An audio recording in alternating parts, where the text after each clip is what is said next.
నుంచి లోపలికి పోయేది నాభి వరకు, బొడ్డు వరకు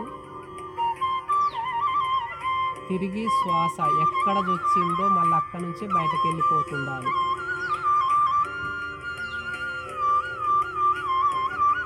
దీని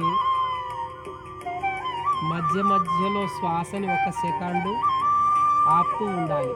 సెకండు మాత్రం ఆపుతూ, అంటే నిరోధించడం.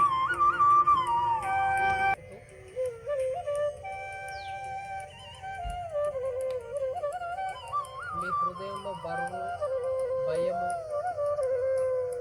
బొగులు, దడ ఉంటే అక్కడ కూడా గమనించండి.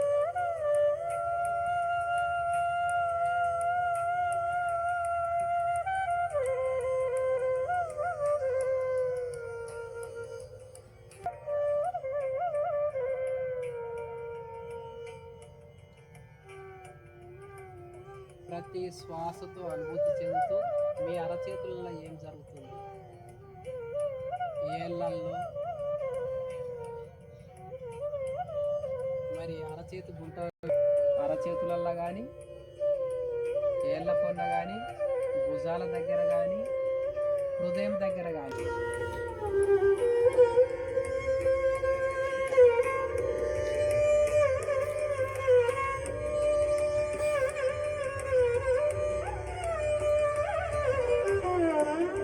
మహాబలశాలి అయిన ఆంజనేయ స్వామి,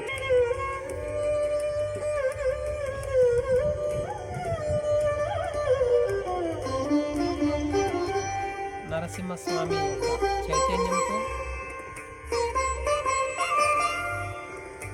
పత్రిజీ గారి యొక్క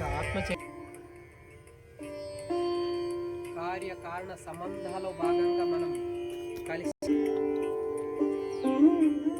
ధ్యాన సాధన కొనసాగించుకుంటున్నాం.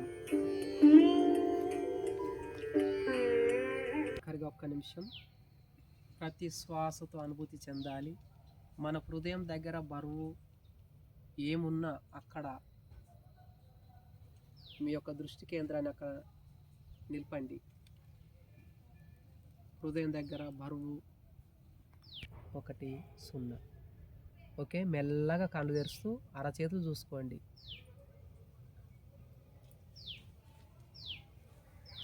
చిన్న పత్రిజీ గారికి మనస్ఫూర్తిగా క్లాప్స్, మన ధ్యానానికి క్లాప్స్.